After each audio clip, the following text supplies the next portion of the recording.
Cumprimentos com o papel do Senhor, amém?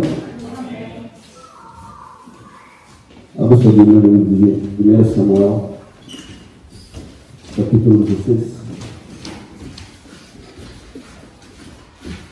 1 Samuel 16. Os 6 primeiros versículos.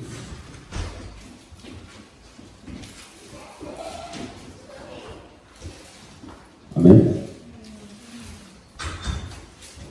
Então disse o Senhor a Samuel: até quando terá dó Saul, havendo-o rejeitado, para que não reine sobre Israel? Enche o teu vaso de azeite e venha. Enviar-te-ei a Jessé, o Belemita, porque dentre os seus filhos me tenho provido de um rei.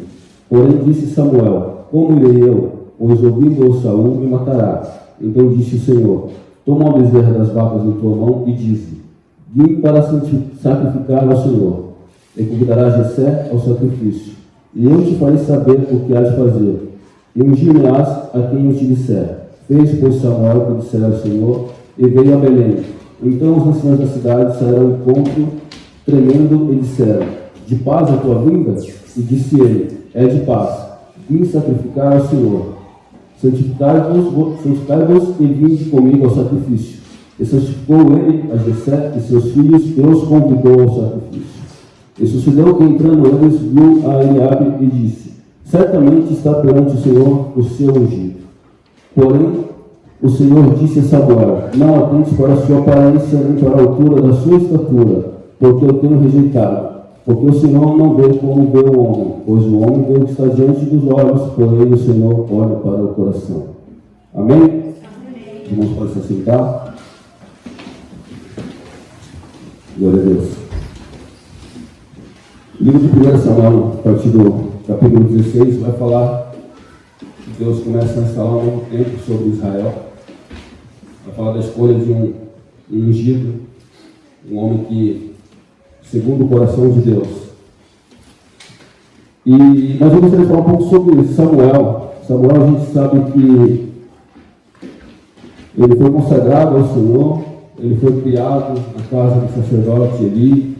Ele alertou ali acerca de algumas coisas que estavam acontecendo ali, enfim. E eu fico pensando o que se passou na cabeça dele naquele momento, quando Deus disse para ele que até quando terá dó de Saul, porque a gente sabe que ele foi repreender ali, e ele sabia, ele já tinha alertado a Saul que a desobediência de Saul tinha feito com que o seu reino tivesse sido renegado por Deus, rejeitado por Deus. E aí ele pergunta para Deus, no versículo 2 ele pergunta assim: como irei eu? Pois ouvindo Saul me matará. Eu entendo que quando Samuel pergunta para Deus como ele irá, eu acredito que ele está pedindo uma estratégia, ele não está na dúvida. Porque quando Deus fala para ele que é para ele oferecer sacrifício, caso Saul encontrasse com ele, o que iria acontecer? Da mesma forma que ele teria uma defesa, ele também teria um ataque. O que eu quero dizer? Confiar em Deus é tão bom que diante das situações adversas, diante da dificuldade, ele traz a resposta correta. Porque perceba, sacrifício era somente o profeta que podia exercer, e não o rei. Aliás, esse foi um dos motivos por Saul ter perdido o seu reinado. A Bíblia diz que ele não esperou Samuel voltar. Ele foi oferecer sacrifício. E Samuel falou para ele: olha, o que você fizesse foi uma coisa que só maluco poderia fazer, porque hoje Deus poderia estabelecer o seu reinado. Ou seja, quando ele pede para o Senhor, quando ele pergunta o que eu vou dizer, como eu vou fazer, o que eu vou falar, aí ele fala: olha, se você encontrar com ele, você vai falar que você está fazendo aquilo que o profeta faz. Somente isso. Você vai oferecer sacrifício. E naquele momento, caso isso acontecesse, ele seria envergonhado. O que eu quero dizer? Quem confia no Senhor tem palavra de sabedoria. Quem confia no Senhor tem palavra de livramento e não teme a nada. E foi por isso que o profeta confiou e perguntou a ele o que deveria fazer. Agora eu quero chamar a atenção dos irmãos para o verso 4. Fez, pois, Samuel o que dissera o Senhor, e veio a Belém. Então os anciãos da cidade saíram ao encontro, tremendo, e disseram: é de paz a tua vinda? Eu acho muito interessante esse versículo, porque ele fala de ancião, ou seja, pessoas já de uma certa idade. E quando veio o profeta, a Bíblia diz que eles vinham tremendo na direção do profeta. Porque o profeta de Deus é aquele que tudo que está torto ele endireita. O profeta é aquele que aponta o pecado. O profeta é aquele que corrige. O profeta é aquele que é boca de Deus. E eu acredito que naquele momento, aqueles anciãos começaram a olhar um para o outro, vendo Samuel vir na direção, e começaram a fazer uma análise da sua vida naquele momento. Porque eles tremiam. E é assim, na presença da autoridade, nós temos que tremer. Isso, de certa forma, me conformou, porque eu tremo muito, mas tem que ser assim. Naquela época, o profeta de Deus era o próprio. Perdão, eu estou um pouco nervoso. Cuidado. Agora vai. Naquela época, o profeta era a boca de Deus para a nação. Então, só a presença de um profeta naquele lugar fazia que todos olhassem para dentro de si mesmo. Porque o Evangelho é isso. O Evangelho é você olhar para dentro de você e procurar os seus erros. Porque é bonito falar que nosso Deus é um Deus de amor, mas a gente tem que lembrar também que nosso Deus é um fogo consumidor. A Bíblia diz que Deus ama o pecador, mas abomina o pecado. O que eu quero dizer? Diante de Deus, diante do sacerdote, diante de um profeta, diante daquele que tem uma palavra de vida, que tem uma palavra de correção, é obrigação nossa olhar para nós mesmos e procurar em nós mesmos se há alguma coisa de errado. Deus não vergonha ninguém. E eu acredito que se houvesse alguma coisa de errado, naquele momento o profeta ia chamar, ia ter uma conversa com eles. Porque essa não foi a função do profeta lá para envergonhar ninguém. Ele estava indo lá para ungir o rei que Deus tinha escolhido. E aí quando ele diz no versículo 5, é de paz, vim sacrificar ao Senhor, santificar-vos, ele convida aqueles anciãos. Eles falam, olha, eu vim aqui para sacrificar um sacrifício ao Senhor, venha comigo. Ele faz um convite. Só que perceba, ele diz, santificai-vos e vinde ao sacrifício. A palavra do Senhor diz que obedecer é melhor do que sacrificar. E para sacrificar, nós temos que estar em santidade. Ou seja, é muito melhor obedecer a palavra de Deus, é muito melhor ser fiel a Deus, do que vir a pecar e ter que sacrificar. Olha o trabalho que vai dar. Deus aceita o sacrifício de qualquer forma. Nós temos que nos santificar. E o profeta foi muito sério com eles.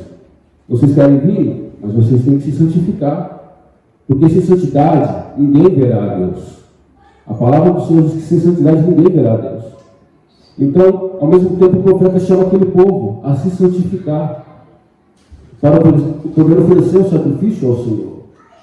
E santificou ele, verso 5, santificou ele, Jessé e seus filhos o convidou ao sacrifício. E sucedeu que entrando eles, viu Eliabe e disse, certamente está perante o Senhor o seu ungido. Na hora que o filho mais velho de Jessé entra ali, Samuel, ele olha e ele avalia ele pela aparência, e ele fala, certamente está aqui o ungido do Senhor. Porque o único parâmetro que Samuel tinha de rei era Saul. Saul foi o primeiro rei. A Bíblia diz que o povo todo queria um rei, porque todas as nações tinham um rei, então eles queriam. Enquanto que Deus queria ser o Senhor da nação de Israel. Então quando ele olha para Eliabe, ele é o primeiro que entra, Samuel já é seduzido e ele fala, certamente está perante o Senhor o seu ungido. Mas aí o verso 7 diz assim, porém o Senhor disse a Samuel, não atentes para a sua aparência, nem para a altura da sua estatura, porque eu tenho rejeitado, porque o Senhor não vê como vê o homem, pois o homem vê que está diante dos olhos, porém o Senhor olha para o coração. Eu me lembro que há cerca de 11 anos atrás eu ministrei essa palavra, eu estava um pouco menos nervoso do que hoje, e eu fiz uma comparação acerca dos dois reinados, do reinado de Davi e do reinado de Saul. Alguns irmãos aqui acho que vai se lembrar, no final dos anos 80, começo dos anos 90, no Brasil houve uma eleição, onde o povo elegeu um presidente, onde a maioria dizia, ele é tão bonito, ele é tão inteligente, ele tem que ser presidente. E quando eu olho para essa passagem, eu me lembro que às vezes a gente olha e julga pela aparência. E uma das coisas, um dos jargões usados naquela época era a voz do povo é a voz de Deus. E eu vejo que não é verdade. Porque Deus, Ele fala na sua palavra, Ele não olha para a aparência, Ele olha para o coração. Ele olha para aquilo que está dentro de nós. Os valores que estão dentro do nosso coração, é isso que importa. E eu me lembro que, após essa ministração, tinha uma senhora sentada, ela estava com a filha dela, ela me chamou e falou assim, irmão, eu quero te pedir perdão. Eu falei, olha, você já está perdoado. Ela falou assim, não, mas eu quero te pedir perdão, eu quero falar o porquê que eu estou te pedindo perdão. E ela falou com essas palavras, quando eu vi que era você que ia pregar, deu vontade de ir embora, porque achei que você não tinha nada para oferecer. Mas eu devo confessar que Deus me tocou. Deus usou a sua vida para falar comigo. Porque é dessa forma. Deus usa quem Ele quer, na hora que Ele quer, da forma que Ele quer. Isso também não serve para que eu venha me arrogar, me achar. Não. É Ele quem atua. É Ele quem opera. Mas o que eu quero dizer, muitas vezes a gente julga pela aparência. E eu também já cometi esse pecado. Eu também já olhei para pessoas e imaginei, será que essa pessoa é crente de verdade? Será que essa pessoa de fato é serva de Deus? Pela aparência. Mas o que acontece? Você vai conhecer a pessoa melhor, você vai ver que tem muitas coisas que a gente tem que levar em consideração. E não podemos ser seduzidos pelos olhos. Uma das passagens que eu acho muito interessante também que fala sobre sedução é a passagem de Abraão, quando eles se separam. E Ló é seduzido pelos seus olhos, que ele olha para a campina, vê aquela terra fértil, e ele acha que iria se dar bem naquele lugar. Mas quem tem palavra, quem tem chamado de Deus, quem tem a marca de Deus, quem tem promessa de Deus, não se preocupa do lugar para onde vai. Porque Abraão escolheu o deserto e ele prosperou. Sabe por quê? Porque existe a palavra, existia o chamado de Deus. Assim como existe chamado para as nossas vidas. E foi isso que eu entendi.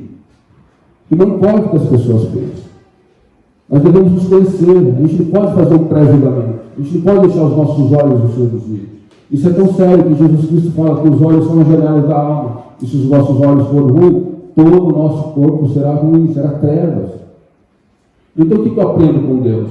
Até mesmo o profeta pode errar. Até mesmo o profeta pode fazer uma avaliação errada. Porque ele foi seduzido pelos olhos. Mas Deus olha para dentro do coração. E nessa noite, com certeza, Deus está olhando para dentro do nosso coração. Nós não estamos aqui por causa das nossas qualificações, porque somos muito bons, não. Nós estamos aqui porque, primeiramente, nós ouvimos o chamado dele. Não fomos nós que não aceitamos, foi ele quem nos aceitou, ele nos escolheu. E quando eu leio a história de Davi, eu vou entender que Davi ele foi curado em várias áreas da sua vida.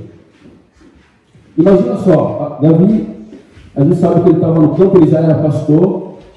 Imagina só ele chegar em casa, ter a notícia que teve um profeta ali, e que o profeta imaginou que o mais velho, por ser o mais bonito, por ser o mais alto, seria o rei. Ele poderia ficar frustrado. Afinal de contas, ele era o mais novo. Ele já era pastor. E os seus irmãos? Eram 8. Mas o que eu acho interessante, quando o profeta foi lá, só estava Davi trabalhando. Perceba, no verso 5, na parte B, a Bíblia diz que o profeta santificou Jessé e os seus filhos. Davi estava junto. Mas o que Davi fez? Ele voltou a trabalhar. Ele voltou a pastorear. Porque pastorear é isso. Pastorear é você dedicar a sua vida por completo. Pastorear é você saber que você tem um trabalho duplo e árduo. Pastorear é saber que você vai fazer coisas que muita gente não vai querer fazer. Porque os irmãos deles ficaram e ele voltou. Mas o que eu aprendo? Deus honra em público quem honra em secreto. Porque lá no pasto, porque lá sozinho, cuidando daquelas ovelhas, e aproveitando a oportunidade, tem algumas ovelhas que dá muito trabalho, né? Algumas ovelhas que às vezes tiram o pastor do sério. Mas Deus estava moldando o caráter de Davi. Deus estava tratando o caráter de Davi. Porque cuidar de ovelha não é fácil. E ele estava lá sozinho. E Samuel estava lá. Mas estava esperando. E Deus fez com que ele esperasse Davi chegar. Vamos agora para o verso 8. E chamou José a Nadab e o fez passar diante de Samuel, o qual disse: nem é este quem escolhido o Senhor. Verso 9. Então Jessé fez passar a Samar, porém disse: tão pouco a este tenho escolhido o Senhor. Assim fez passar Jessé os seus 7 filhos diante de Samuel, porém Samuel disse a Jessé: o Senhor não tem escolhido esses. Eliabe, Aminadab e Samar, a gente sabe que eles saíam à guerra com Saul. Eles eram guerreiros, eles eram homens de guerra. A gente vai ver mais adiante que Davi também. Mas Davi, ele era diferente, porque ele saía e ele voltava para cuidar das ovelhas do seu pai. E aí a Bíblia diz que um dos mandamentos com promessa do Senhor é: honra teu pai e tua mãe para que viva longos tempos.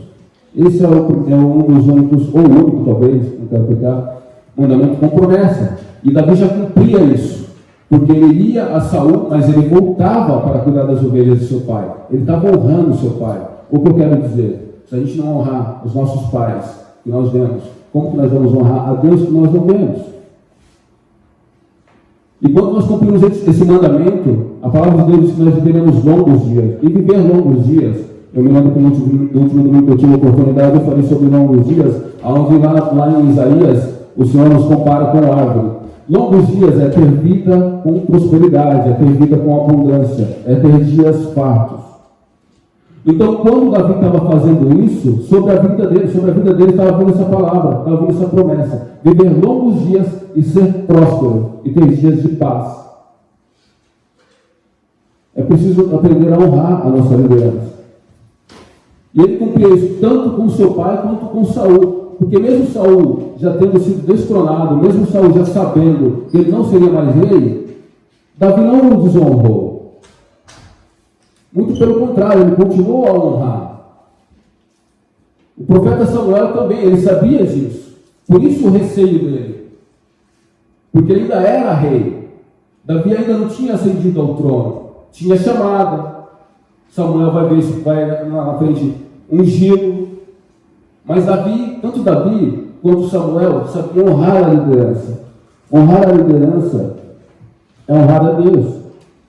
Porque todas elas foram construídas por Deus. Vamos agora para o verso 11. Disse mais Samuel a Jessé: acabaram os jovens, e disse: ainda falta o menor, eis que apacenta as ovelhas. Disse, pois, Samuel a Jessé: envia-o e manda-o chamar, porquanto não nos assentaremos em roda da mesa até que ele venha. Mais uma das coisas que eu vejo lendo a história de Davi: o próprio pai não chamou ele nem pelo nome. Jessé fala: olha, o mais novo está pastoreando. E aí é inevitável fazer essa comparação de José. A Bíblia diz que José era o filho preferido de Jacó. Jacó amava José. José foi traído pelos irmãos, foi vendido como escravo. Mas Deus era na vida de José. Nessa passagem, o pai de Davi nem fala o nome dele. Mas da mesma forma que Deus amava José e era com José, Deus também amava Davi. O que eu entendo? Servir a Deus é ter a certeza de que não tem trauma que Deus não possa curar. Não existe ferida que Deus não possa sarar. Imagina só, ele chegar lá, saber que passaram todos os seus irmãos na sua frente, que mandaram chamar ele e falaram o menor, não falou nem o nome dele. Mas que tem chamado de Deus, sabe que o que mais importa é que o nosso nome está escrito no livro da vida. O mais importante é saber que o nosso nome está escrito lá. E é aprender a lidar com essas situações também. É aprender a lidar. É isso que Deus nos ensina. A confiar totalmente nele. E aí o que o profeta faz? O profeta já tinha uma experiência. Ele cresceu na casa de Eli. Já tinha a experiência em lidar com o conflito familiar.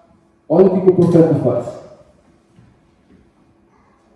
Na parte B, envia e manda-o chamar, porquanto não nos assentaremos em roda da mesa até que ele venha. Ficou todo mundo de pé, ninguém sentou. O profeta fez todo mundo ficar de pé até Davi chegar.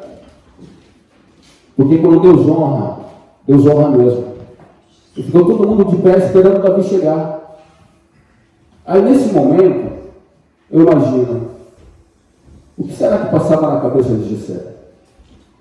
Todos os seus filhos já tinham sido apresentados, não era nenhum deles. Davi estava trabalhando, não falou nem o nome de Davi. Quando o profeta falou, manda chamar, se eu fosse Jessé, eu falaria, profeta, eu mesmo vou, porque hoje está nascendo o rei dentro da minha casa. E os irmãos de Davi? Era para eles ele. Ele já sabia que não era nenhum deles, mas eles deviam celebrar e se alegrar, porque o irmão deles seria ungido a rei. Sabe o que eu entendo? Quando Deus ungiu o seu irmão, quando Deus levantar o seu irmão, você tem que se alegrar. Nós temos que se alegrar com a conquista do nosso irmão. Eles poderiam sair correndo ali e buscar Davi. Davi, vão lá, porque o profeta está te esperando com você. Deus quer te usar. Deus quer começar o seu reinado. Você é meu irmão. E nenhum deles fizeram isso. E é importante a gente aprender isso. Sabe por quê? Porque toda vez que há uma unção, aquela unção está liberada para todo mundo. Toda vez que um irmão é ungido na igreja, é sinal de que Deus está ungindo, aquela unção está liberada. É só a gente se alegrar, se posicionar, pedir para o Senhor, me usa, porque Deus quer usar todos. Mas é preciso passar por um tratamento. E às vezes o tratamento de Deus é um tratamento um pouco mais severo. Às vezes o tratamento de Deus é um pouco mais duro. Amém?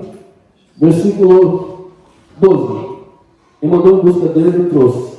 E era ruivo e formoso de semblante, de boa presença. E disse: Senhor, levanta e unge, porque este mesmo é. Aí chega Davi, o profeta o unge, na frente de todos os seus irmãos. Davi ele já era rei, mas um reinado, ou uma liderança, ou uma nova unção, ou um novo tempo de Deus na vida de um homem, começa dentro de casa. Por isso que ele foi ungido ali na presença de todos os seus irmãos. E aí o que acontece? Verso 13. Então Samuel tomou o vaso de azeite e ungiu no meio de seus irmãos. E daquele dia em diante, o Espírito do Senhor se apoderou de Davi. Então Samuel se levantou e tornou a Ramá. Ele ungiu a Davi na presença de todos os seus irmãos e voltou. Porque profeta é isso. O profeta vem, cumpre aquilo que Deus está mandando e ele volta. E Davi, a partir desse momento, começa o reinado de Davi. E repito, Davi não deixou aquilo tomar o coração dele. Ele não se tornou uma pessoa arrogante. Ele não se tornou uma pessoa vingativa. Porque ele poderia até tirar satisfação. Por que eu fui o último? Por que não lembraram de mim? Ele já era rei. Mas Davi sabia que ele ia começar um novo tempo. E ele ia levantar um exército. E ele sabe da importância do seu exército, ter homens e mulheres, porque nós somos o exército de Cristo. Todos nós que aqui estamos, fazemos parte do exército de Cristo. Homens e mulheres sarados, curados, fortes e guerreiros. Então, por isso que Davi não se preocupou. E ele continua a honrar tanto a seu pai quanto a Saul. Verso 14. O Espírito do Senhor se retirou de Saul e o assombrava o espírito mau da parte de Deus. Verso 15. Então os criados de Saul lhe disseram: eis que agora o espírito mau da parte do Senhor te assombra. Amém? Eu não sei se quantos dos irmãos aqui já tiveram essa experiência de ver alguém que tinha uma vida com Deus, que caminhava com o Senhor, que era muito usado por Deus, mas que devido às circunstâncias, eu não sei, essa pessoa veio a cair.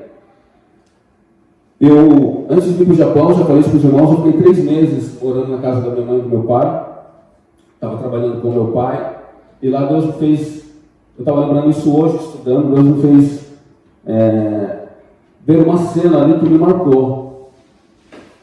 Minha mãe, para quem não sabe, minha mãe ela é cozinheira da prefeitura da cidade onde a gente morava. E ela é cozinheira, ela é merendeira. Mas como a cidade é muito pequena, ela trabalhava na escola, na prefeitura, na creche, mas ela gostava mais de trabalhar no posto de saúde.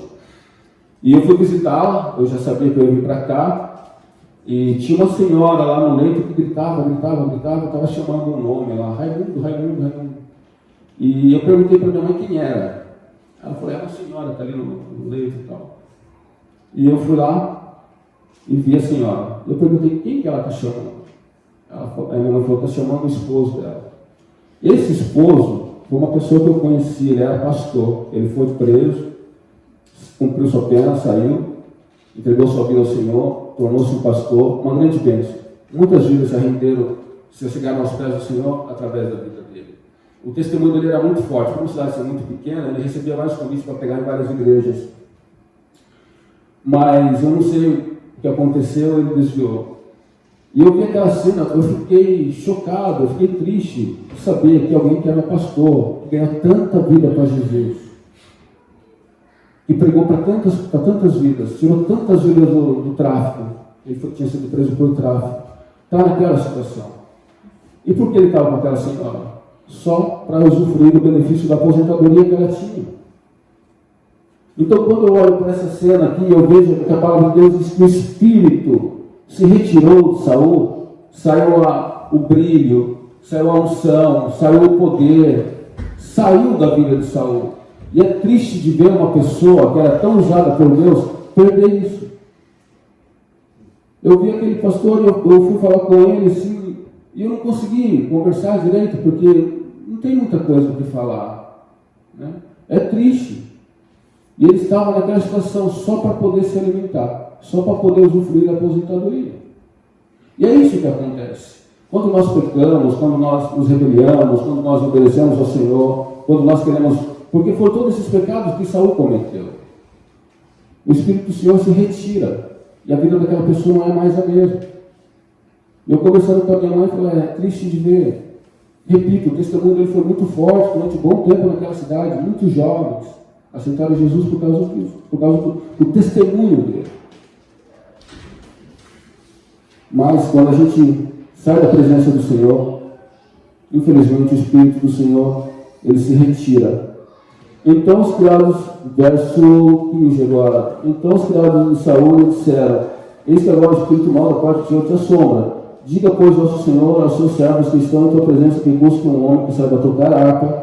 E será que, quando o Espírito mal da parte do Senhor vier sobre ti, então ele tocará com a sua mão e te acharás melhor.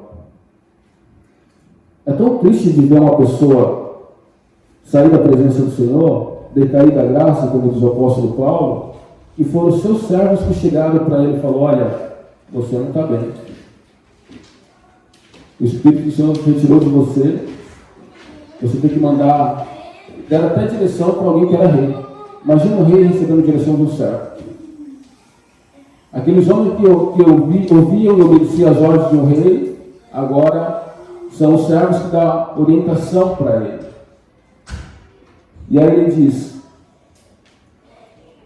verso 17, então disse Saul ao seu servo, buscar-lhe, pois, um homem que toque bem e trazei-mo.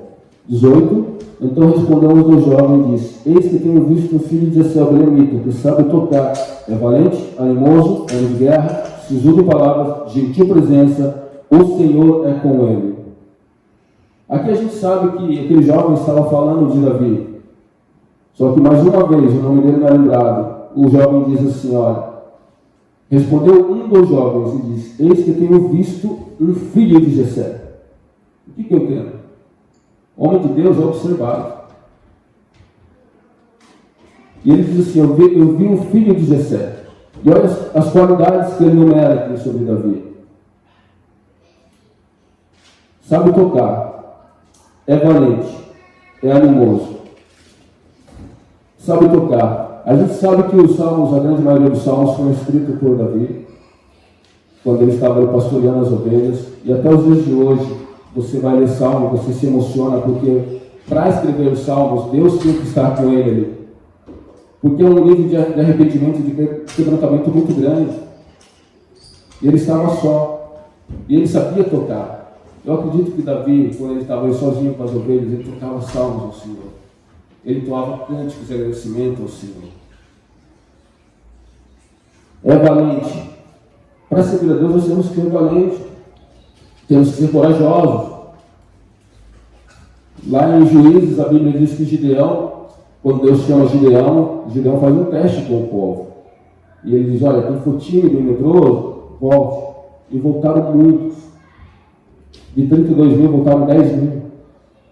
Então, para servir a Deus, tem que ser valente, tem que ser corajoso. E essa característica era vista na vida de Davi. Ele era animoso. Davi era uma pessoa que, quando ele chegava, ele encontrava, ele começava a conversar com alguém, ele animava as pessoas, ele encorajava as pessoas. Mesmo ele tendo passado por tudo isso, mesmo muitas vezes não sendo honrado, não sendo reconhecido nem na sua própria casa, mas ele conseguia animar as pessoas. Porque Davi tinha algo a mais. É isso que nós temos que ter, esse algo a mais. Por mais que nós passemos por prova, por dificuldade, como servos de Deus, nós temos que animar as pessoas. E essa era uma das qualidades que era vista na vida de Davi. Outra qualidade, homem de guerra. A Bíblia diz em Eclesiastes que há tempo de paz e há tempo de guerra. Ele era um homem de guerra, porque através das guerras de Davi havia uma paz sobre Israel. Através das guerras que Davi iria enfrentar, a paz seria estabelecida sobre Israel. O que eu entendo com a vida de Davi? A guerra que nós enfrentamos, a guerra que nós fomos chamados e convocados a guerrear, é que para essa paz seja estabelecida sobre a nossa família. Ele era homem de guerra e sisudo em palavras. Davi não era aquela pessoa que falava uma coisa aqui e outra ali. Davi não era aquela pessoa que falava sem nexo, sem concordância. Não. O que saía da boca dele tinha valor, tinha poder e tinha concordância com Deus, com a palavra de Deus. Ele era sisudo nas palavras. As pessoas que iam procurar ele sabia orientar, ele sabia direcionar. Sabe por quê? A Bíblia diz que no nosso interior flui um rio de água viva. A Bíblia diz, Mateus 10:20, abre a tua boca e o meu espírito falará em vós. Então, quando Davi abria a boca, ele era sisudo em palavra. Era palavra de poder, era palavra de ânimo, era palavra de encorajamento. E de gentil presença. Aonde Davi chegava, as pessoas se alegravam. A presença de Davi fazia com que as pessoas se sentissem bem. Só a presença dele. Imagina você lá na fábrica, quando começarem a fazer fofoca, você chegar e parar a fofoca, por causa que você chegou. Era assim na vida de Davi. Era de gentil presença. As pessoas se sentiam constrangidas em falar por baixo, porque ele estava ali. A presença dele incomodava as pessoas. Isso é testemunho. Mas o que eu acho mais lindo nesse verso aqui, é porque não é Davi quem está falando dele. O que eu acho mais bonito nesse verso aqui, que não é Davi que está escrevendo o currículo dele. É um jovem, ou seja, uma testemunha que está falando, que via o testemunho de Davi, e via todas essas qualidades de Davi. Sabe por quê? O que a gente faz ecoa mais alto do que o que a gente fala. O testemunho mais verdadeiro e a forma de evangelismo mais poderoso é o nosso testemunho. Jesus é o caminho, a verdade e a vida, que leva para o céu. Nós somos a extensão. Nós somos a extensão da igreja. Nós somos o caminho que traz as pessoas para a igreja. Então, quando o jovem fala isso de Davi, agora veja no verso seguinte, olha que lindo isso. Na hora Saul falou, e Saul deu um mensageiro a 17 dizendo, envia-me Davi teu filho, porque está com as ovelhas. Aí o nome de Davi começa a ser anunciado. E anunciado como o quê? Como um pastor. Saul viu o mensageiro e disse, envia-me Davi. Aí ele já falou o nome. Ele não falou envia qualquer um. Eliabe, Aminadab e Samar eram guerreiros dele. Ele poderia falar, manda um de seus filhos. Com certeza seria um desses três que iria se apresentar. Porque eles lutavam com Saul. Mas Saul, quando ele observou e quando ele ouviu esse testemunho da vida de Davi, ele falou, é esse que eu quero. É esse que eu quero. Eu quero Davi, que está pastoreando as ovelhas. Eu não quero qualquer um, eu quero ele. Porque o testemunho de Davi era tão forte que Saul falou, eu quero ele aqui, eu quero ele comigo. Amém? Glória a Deus. Vamos agora falar sobre uma outra parte da vida de Davi. Vamos para o capítulo 17. Vamos ler o verso 8 e 9.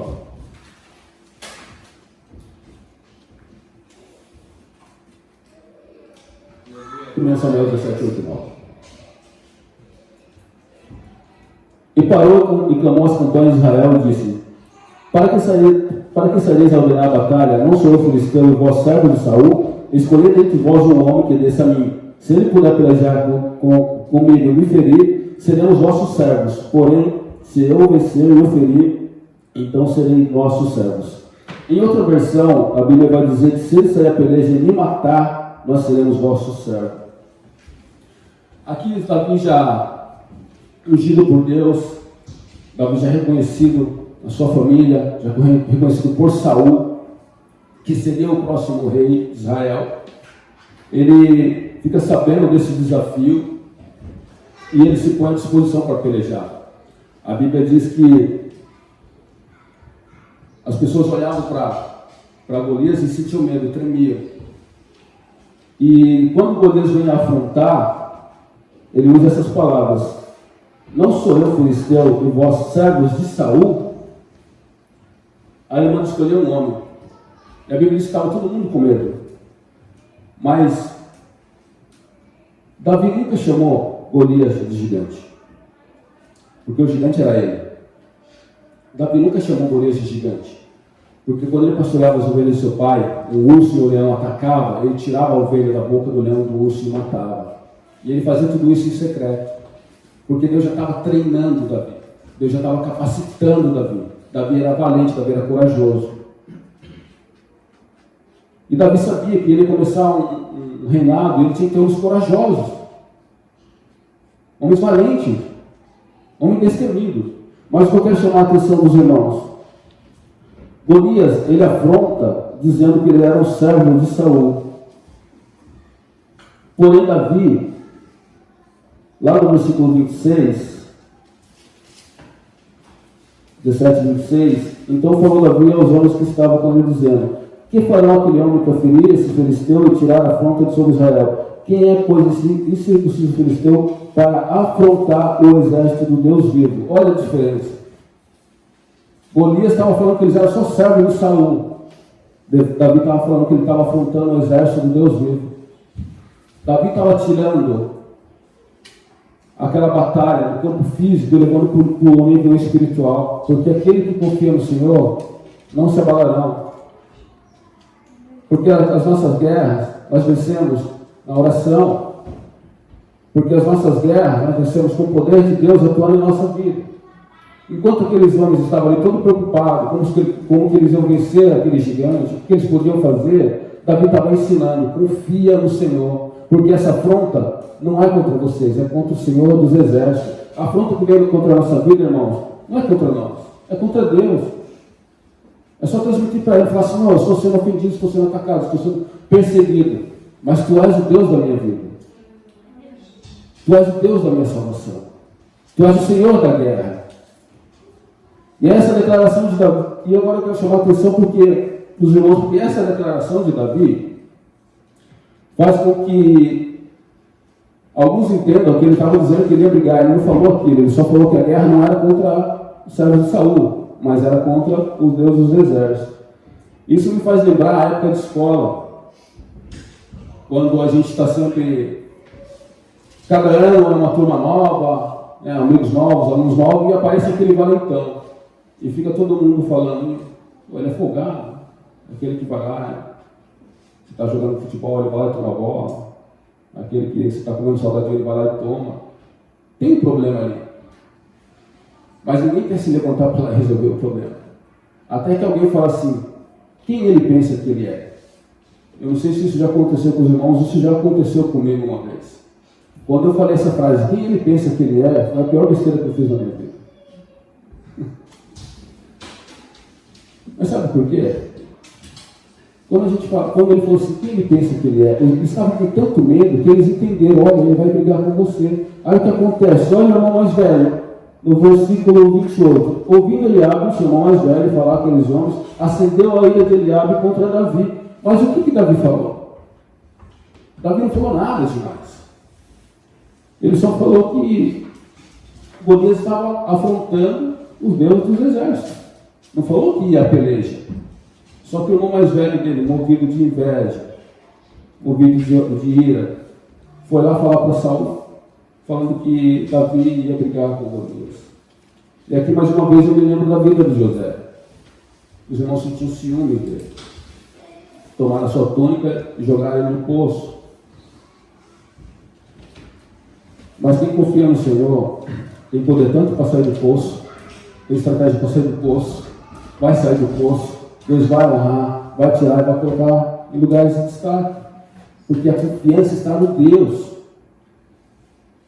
Davi fez uma pergunta, ele falou que ia brigar. Ele falou, olha, é com Deus dos exércitos que você está se metendo. E aí, vamos agora para o versículo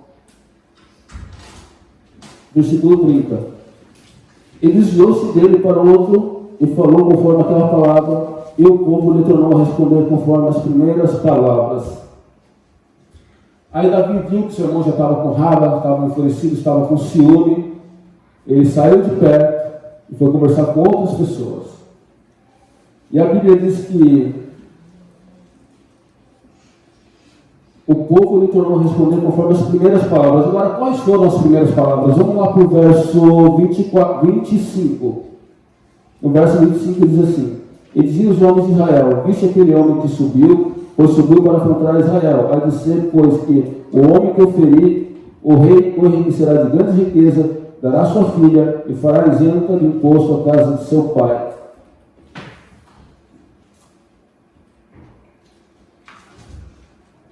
Então, quando Davi pergunta o que irão fazer, qual vai ser a recompensa, Davi estava perguntando para que as pessoas ali ao redor se encorajassem. E por que eu chego a essa conclusão? Davi seria rei. O que não faltaria para ele seria riquezas, uma pretendente a casar com ele, e ele não estaria nem um pouco preocupado com declarar imposto de renda. Porque ele está dizendo, olha, lhe dará grande riqueza a sua filha e fará isenta de imposto a casa de seu pai. Ele precisava disso sendo rei? Não precisava. Mas o que Davi nos ensina? Davi ensina a grande diferença entre ser um líder e ser um chefe. Líder é aquele que encoraja as pessoas a fazer. Líder é aquele que toma a dianteira. Líder é aquele que faz, fala, vem comigo, é assim que faz. E chefe? Chefe fica igual Saul. Porque a Bíblia diz que quando o povo ia pelejar contra os filisteus, Saul só ficava assistindo. O chefe é esse. O chefe é aquele que espera que você vá e traga a resposta. O líder não. O líder é aquele que toma a frente e mostra como fazer. Davi não precisava fazer isso. Mas, repito, ele precisava levantar um exército. E ele precisava ser referência. Ele precisava que as pessoas olhassem para ele e confiassem nele. Então, além de rei, profeta, ele era um líder nato, que mostrava como fazer. E ele não temeu. E o que eu vejo? Um líder, quando ele vê uma dificuldade, ele consegue tirar dela uma oportunidade. O chefe, uma oportunidade é uma oportunidade de mandar, de exigir. Para o líder não, uma dificuldade é uma oportunidade de mostrar como fazer. Porque ele tomou a dianteira. Vamos agora para o verso 32, 17 e 32. 2 Samuel, 1 Samuel 17 e 32. Disse Davi a Saul, não desfaleça o coração de ninguém por causa dele. Teu servo irá pelejar contra esse filisteu. Olha só o que Davi estava falando. Não desfaleça o coração de ninguém. Não é para ninguém ficar triste. Não é para ninguém ficar preocupado. Eu vou pelejar contra esse filisteu. De novo, ele não falou gigante. Ele falou filisteu. Aquele que afrontava o povo de Israel. Porque o povo estava com tanto medo. E aí eu fui pesquisar sobre Golias. Ele tinha aproximadamente 2,95 metros, entre 2,95 metros e 2 metros, não chegava a 3 metros. E, paralelo a essa passagem, eu me lembro também ali de Josué, quando Josué manda os espias a Canaã. Josué viu aqueles gigantes como um pão. Sabe por quê? O homem de Deus, quando vê uma dificuldade, ele fala, opa, é a oportunidade que eu tenho de mostrar para Deus que eu sou valente, eu sou corajoso. Enquanto muitos voltaram, e muitos até contaminaram aquele povo, falaram, olha, a terra é gigante, a gente não vai conseguir vencer, a gente não vai conseguir entrar lá. Josué e Caleb não, eles viram diferente. Porque o homem de Deus, diante da dificuldade, ele vê uma grande oportunidade de o grande Deus ser exaltado. Não olhar para a dificuldade e tentar enfraquecer, desencorajar os outros. Davi falou para Saul: olha, não desfaleça o coração de ninguém, eu vou, o teu servo vai. E continuou honrando Saul ainda. O teu servo vai, continuou sendo servo de Saul. Amém?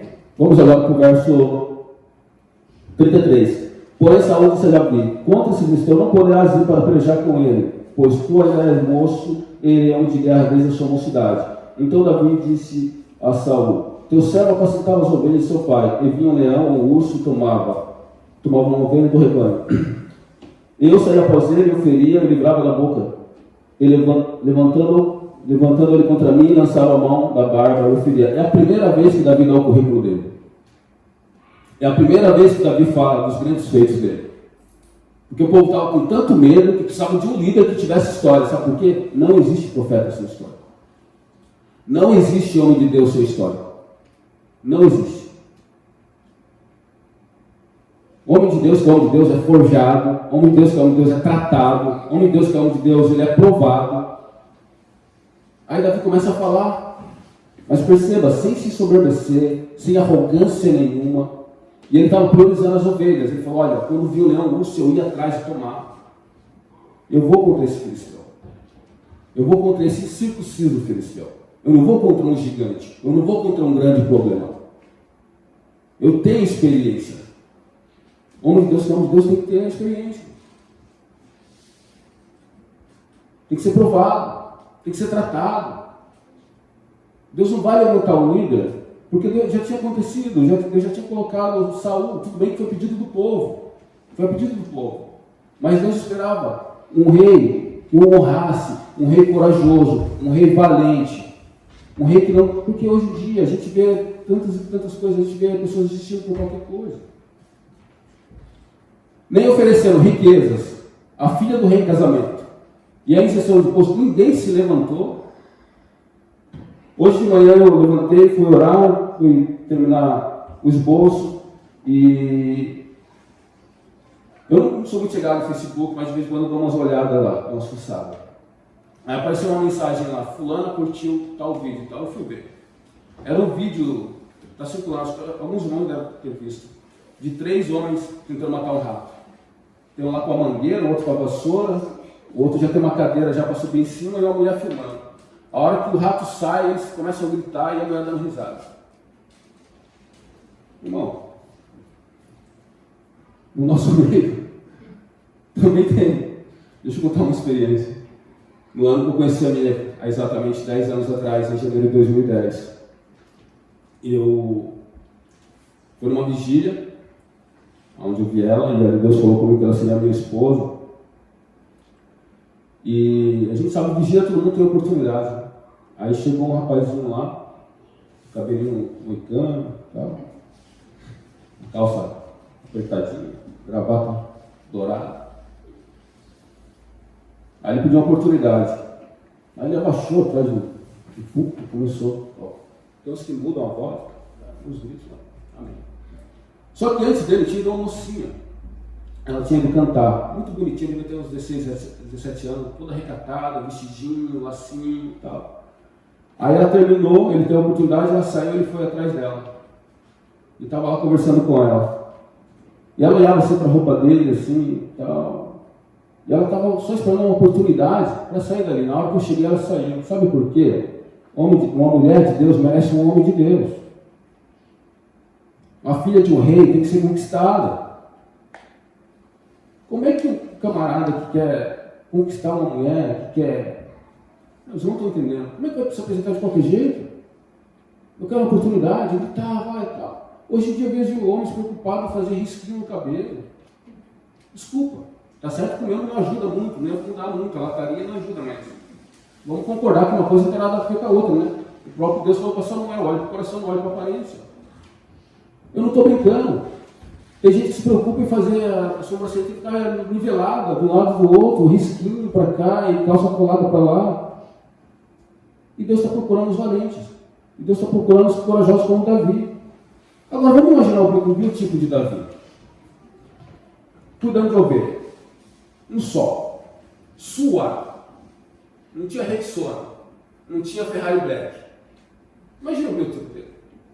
Deus estava preocupado com isso? Não, tudo bem que hoje em dia a gente tem que estudar, né? E tal, a gente também não vai relaxar, mas o que eu quero dizer, o homem de Deus tem que se preocupar com outras coisas.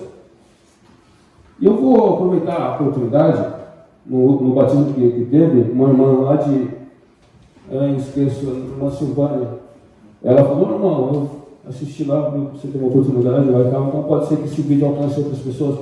Eu vou dizer uma coisa, uma mulher de Deus, querer um homem de Deus, esperar um homem de Deus. Hoje em dia está até difícil. Sabe, quando aparecer alguém para você, com conversinha, estava pensando em você, que sonhou com você, não pergunte se ele lê a Bíblia, se ele ora, se ele jejua. Pergunta quais são os planos dele para daqui a 5, 10 anos. Sabe por quê? Porque o profeta de Deus ele pensa dessa forma. Porque Davi estava pensando dessa maneira. Quando Davi se levanta, ele estava pensando no que iria vir. Sabe por quê? Porque se ele não se levanta, se não faz aquilo, quem ia sofrer depois eram as ovelhas. Porque quando ele ia arrebentar todo mundo, depois ia engolir as ovelhas. O homem de Deus tem que ter essa preocupação. O homem de Deus tem que se preocupar lá na frente. Tem que se preocupar com ovelhas. Eu me lembro quando eu conheci a Mieta, eu falei para o meu pastor, pastor, eu estou gostando de uma menina. Ele é? Eu falei, mas vai ser difícil. Além dela ser bonita, é japonesa. E lá no Brasil, nem todos os lugares, mas tem alguns lugares lá que japonês só anda com japonês e, senão, pernambucano, preto, pobre, cabeçudo, feio, vai o que? Nada. Mas o meu pastor olhou para mim e falou assim, olha, primeira coisa, você tem que ser corajoso. Segunda coisa, você tem que desejar ela com toda a intensidade do seu coração. E a terceira e mais importante, não deixa ninguém falar para você que você não vai conseguir. Eu tomei aquilo para mim. Foram 4 meses de jejum, de oração e de palavra. Naquela época eu já tinha oportunidade, eu abri o culto, aqui a gente fala palavra introdutória, né? Lá era abrir o culto ou orar por dízimos e ofertas. Aí eu me lembro que uma vez a minha que foi para Pirapora, eu tive a oportunidade. E eu orei. Foi a oração mais poderosa da minha vida. Porque quando eu entreguei o microfone, eu estava olhando assim para mim. Eu pensei assim. Aí eu fiz de conta que eu não tinha visto. Né? Ela não queria nada comigo, fez jogo tudo. Mas o que eu quero dizer, a gente tem que ser valente, irmão. A gente não pode deixar nada nos atrapalhar, nada nos impedir, os nossos sonhos, sabe? Davi era isso, era valente, era corajoso. E Davi não sonhava só os seus sonhos.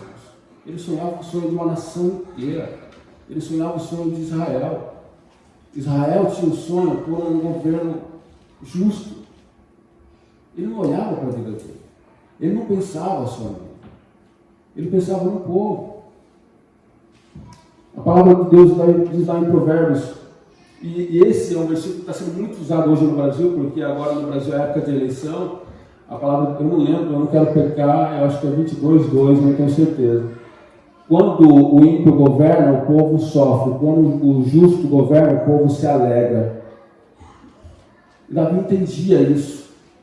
Ele entendia que aquele povo precisava de alegria, que aquele povo precisava de dias de paz, mas precisava de um governo justo. E foi por isso que ele foi para cima de Golias. E eu já vou encerrar. Vamos agora, 17:51. 17:51.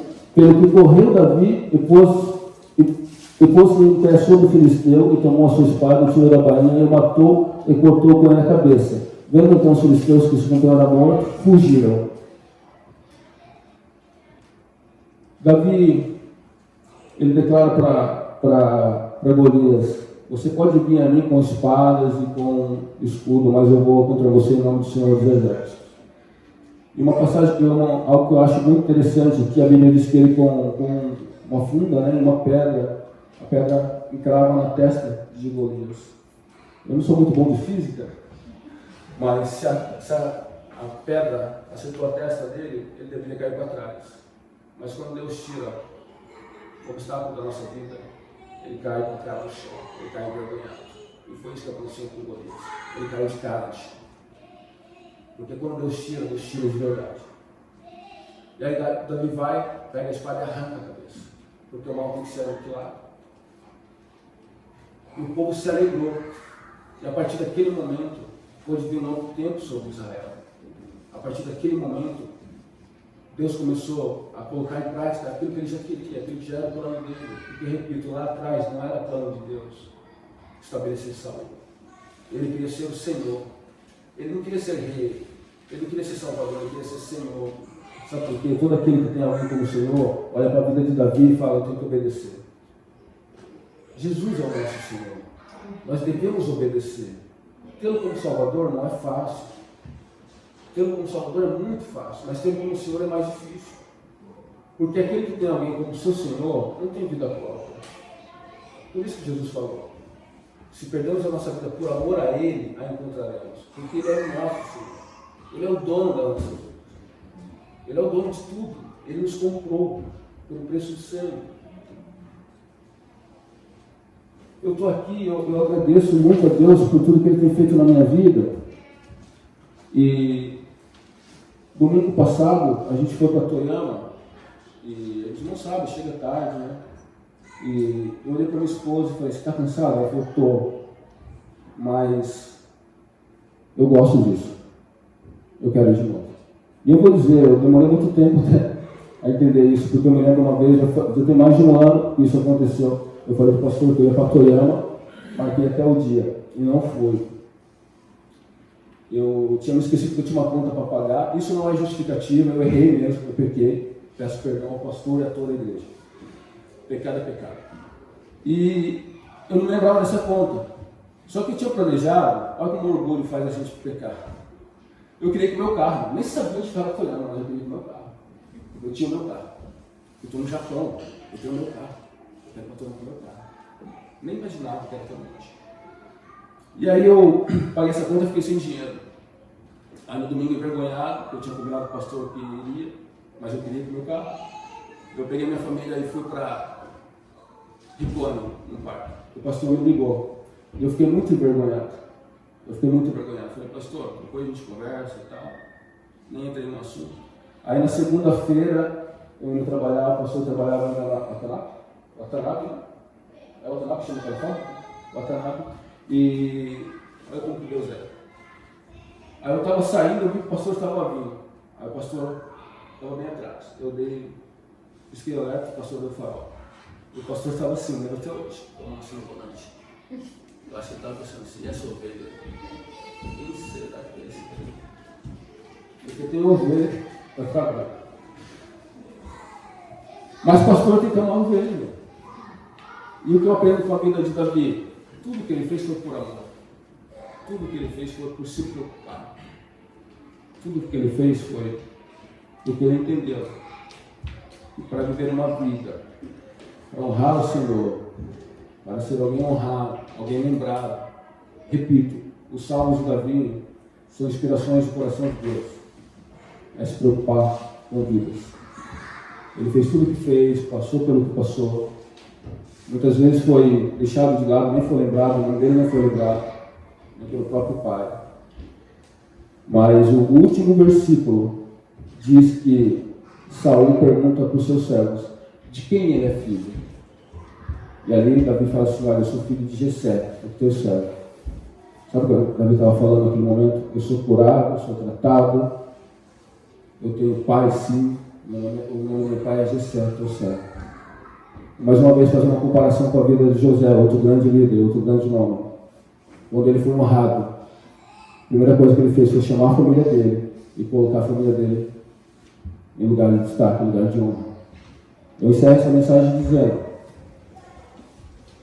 Deus tem um chamado para as nossas vidas. Deus tem um propósito nas nossas vidas. Nós devemos sonhar, devemos apresentar a Deus os nossos sonhos. Mas todos os nossos sonhos, nossos planos, tem que incluir a nossa família. Tem que incluir a vida de outros. É preciso um nível de cura total. Eu leio assim sobre Davi e eu me lembro um pouco de algumas situações são meio bem semelhantes. Eu não me dava muito bem com meu pai, fiquei 8 anos sem conversar com meu pai. Mas eu agradeço a Deus por pastores que passaram na minha vida e me ensinaram que o ministério do homem começa dentro da casa. É dentro da casa de Deus. E não importa que tenha acontecido. Não importa. Deus trata, Deus cura, e Ele quer nos usar. Essa é a vontade de Deus. Irmãos, eu peço perdão pela tremedeira. Eu poderia dizer que é por causa do frio, mas não é. Eu espero que tenha de alguma forma somado na vida dos irmãos, em nome de Jesus. Eu agradeço a oportunidade.